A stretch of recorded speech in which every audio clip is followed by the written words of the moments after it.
One thing that happened in the 1980s was that a lot of politically aware bands began to feel that they should attach themselves more specifically to a political party rather than rant against the establishment in general. They felt that was rather too vague. And on the other hand, the Labour Party, which in the 80s was becoming worried about its apparently declining youth support, welcomed the opportunity to latch itself onto successful pop bands, and the result of that was probably the Red Wedge movement, in which various artists, notably Paul Weller and Billy Bragg, toured around in support of the Labour Party. Silence has been deafening, actually, from the other parties, so, you know, as far as I'm concerned, when it says in the press that Margaret Thatcher has to face the music, we're the music that she has to face. Every night on this tour is sold out, you know, and the response has been, so far, has been brilliant. And I think it shows the power and the influence that, you know, popular music's got. And I think that, you know, they'd be dumb not to sit up and take notice of that, and not to act upon it, and not to listen to what we've got to say, and what the, you know, the people we're playing to have got to say as well. Wow, can't go tumbling down.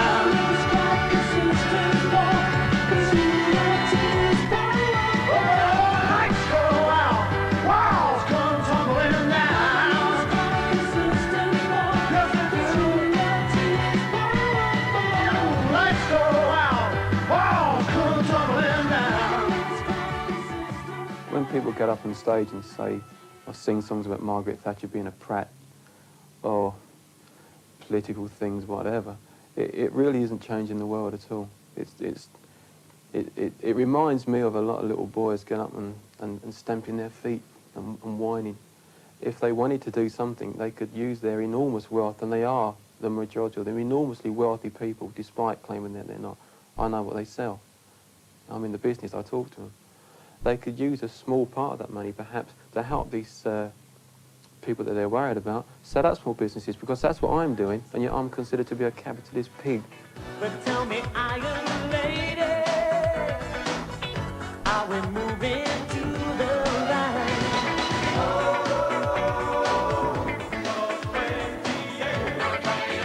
One pub where I go to, one of the barmen the other night, he got attacked on the way home. And it's not just you know, yobbos messing about. You know, it's really serious. And they inscribed "puff" on his wrist with a blade, you know, which is really sick. You know, and I think, like the Clause 28 thing and the stories we read in the newspaper, has really given vent to you know, to crimes like that.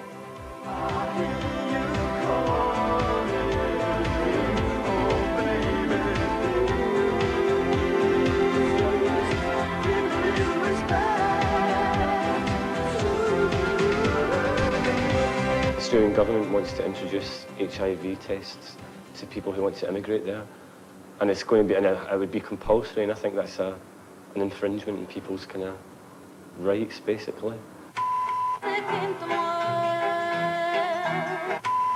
We're big country. This is peace in our time.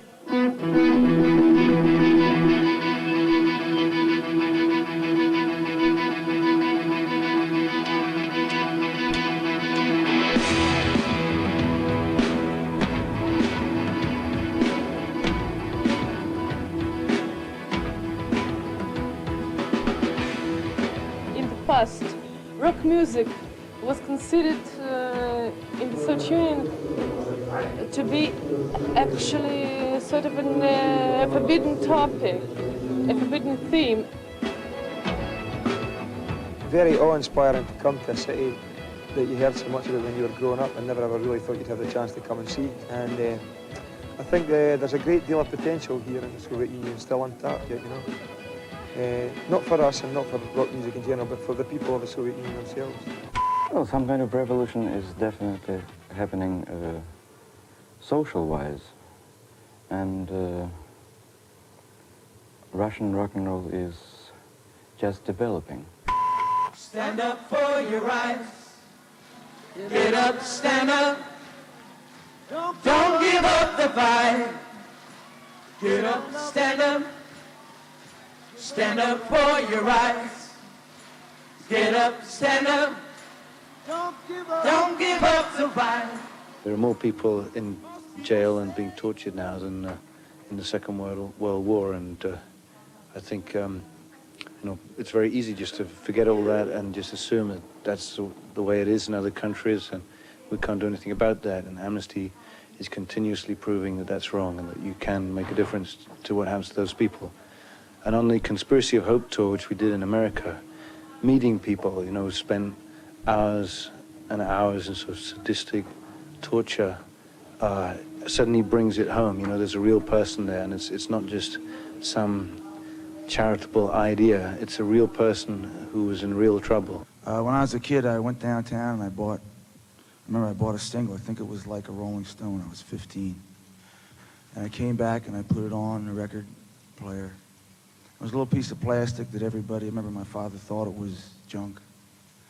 But I found on that record a transcendent moment of freedom that touched and changed my life since that time. And I think that rock, at its best, that's what it makes. It makes freedom. And as far as I can see, that's what Amnesty International does.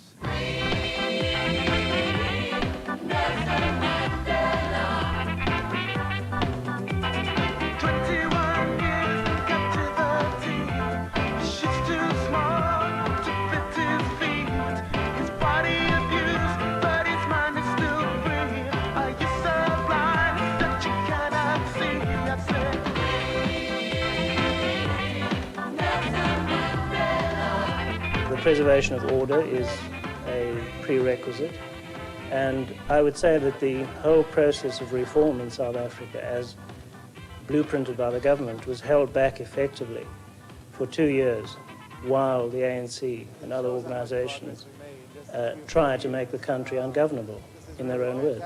Let them agree to renounce the violence of apartheid. That's my answer to that. Let them agree to renounce their violence, and then Mandela will step outside of prison. He's been there for 22 years waiting for change.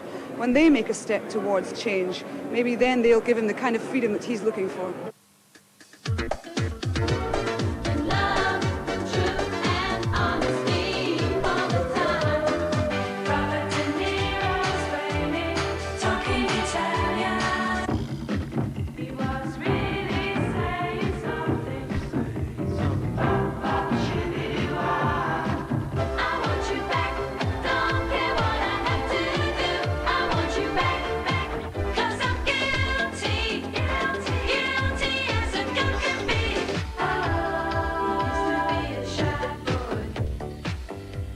Smash hits for the most successful British girl group ever, guaranteed to get any party going. To be perfectly honest with you, when I got the letter, I had to ask my great niece, who's 9 years of age, who Banana Rama were. I'd never heard of them. I didn't know what the hell it was all about.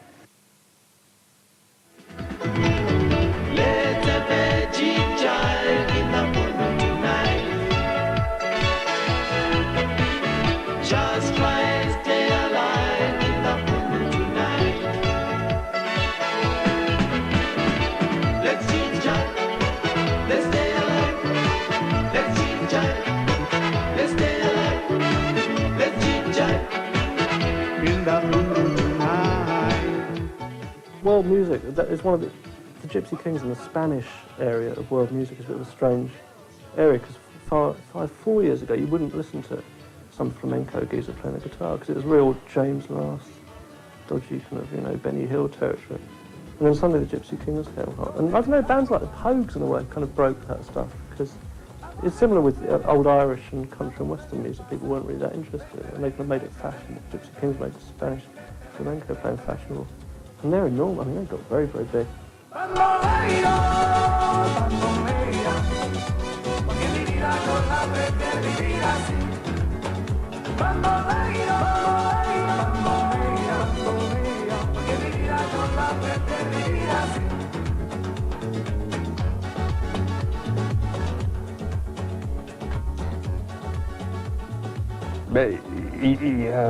C'est formidable, tout le monde trouve que c'est extraordinaire que ce soit un groupe de musiciens gitans qui réussissent comme ça par rapport à la France et par rapport à l'Europe aussi. Je pense que c'est bien on a eu le premier album d'or des États-Unis par rapport en France. Je pense que si on avait dit ça il y a 10 ans, on aurait dit c'est pas possible.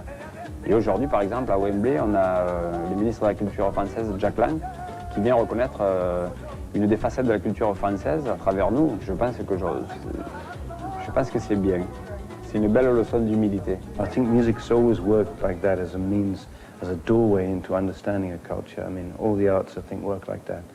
And now there is this marriage with rock music, you know, where I know some people see it like the sacred and the profane, but I think myself that it's very powerful and very healthy, and that is a way into understanding the people and not just getting caught up with the some media stereotypes.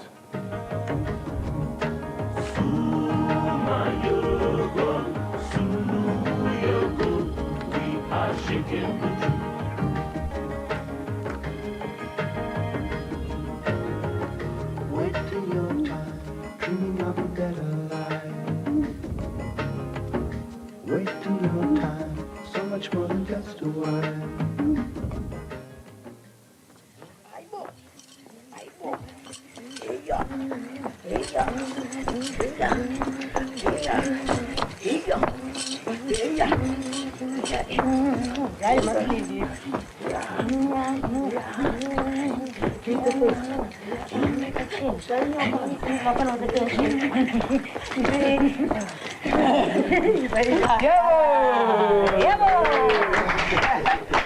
My first performance was at Glastonbury, where I performed with WOMAD, and that was like, I was a sheer bag of nerves that day, because it was being filmed for one of their documentaries as well. And my second performance was at Ronnie Scott's, the famous jazz venue. That was last year. And then the odd performance here and there. This year I have performed quite a lot, and I do enjoy it.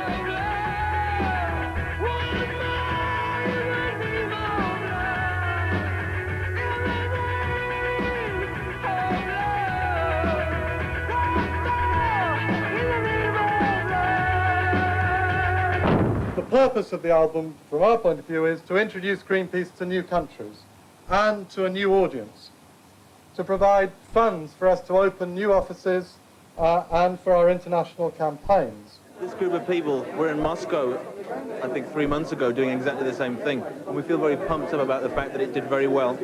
It not only sold massively, but allowed Greenpeace to open an office there and really become activists in the USSR. If we can achieve anything like the same effect with the release of the album here, then it will be well worthwhile. Mankind is just generally wrecking the planet, and that, you know, I've had a little boy and he's got to grow up in all that mess, so it'd be nice to tidy it up. Would we have really cared about the whales if it wasn't for Greenpeace? Would we have cared about the nuclear waste being dumped into our oceans? Would we have, you know, I mean, the list goes on and on. I think Greenpeace has brought all those issues into the forefront, and that's why Greenpeace should be supported 100%, and it's the organization I have the most time for. Hang on, I haven't even got my face on yet. That's better. You see, it's your behaviour I'm worried about, dear. Lately it's been getting worse and worse, hasn't it? You're making life hell for the others, you know. Whales, for example. Why don't you pick on creatures your own size? Well, I suppose you do at that.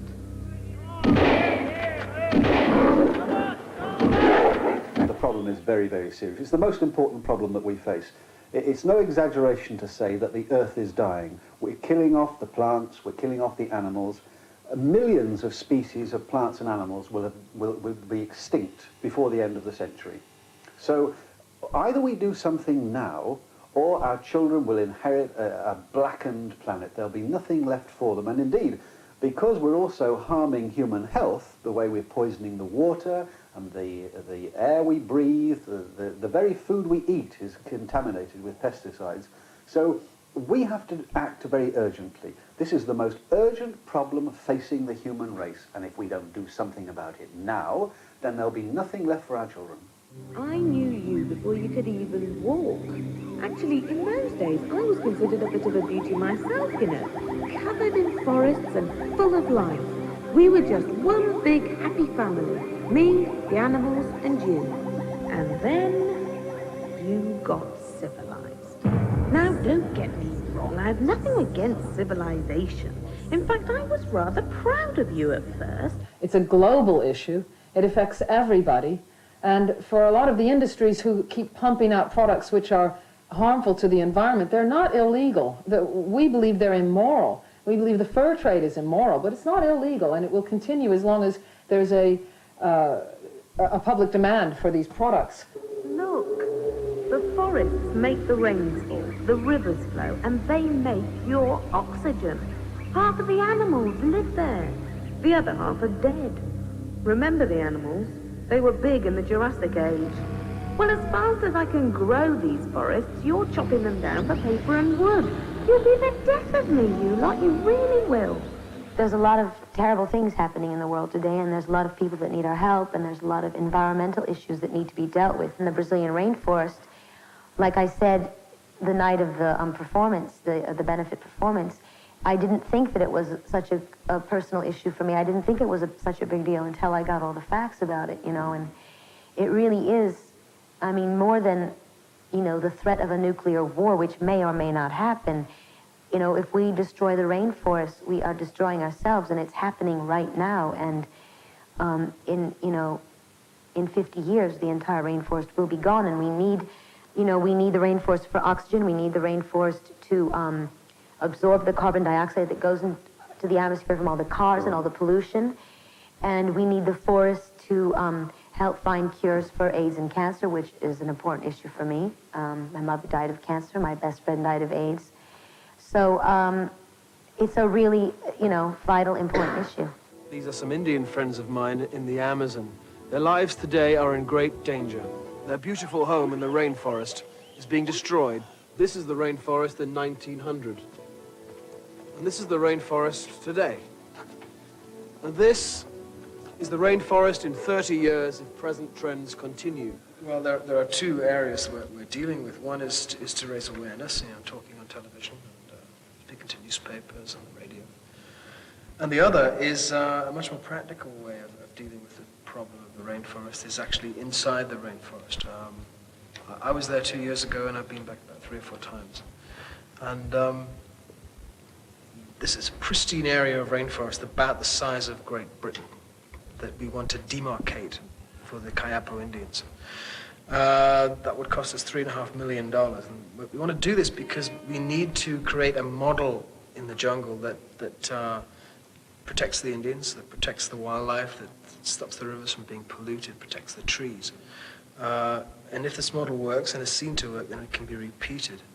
But as well as that, as I say, we're doing this awareness campaign, which is about the general issue, why it's happening, and who's responsible, who's not responsible. So it's a large issue. Sting's great cause of the last year or two, of course, has been his championing of the Brazilian rainforests. And it's fair to say that he's become seen by a lot of people as something of a bore on the subject.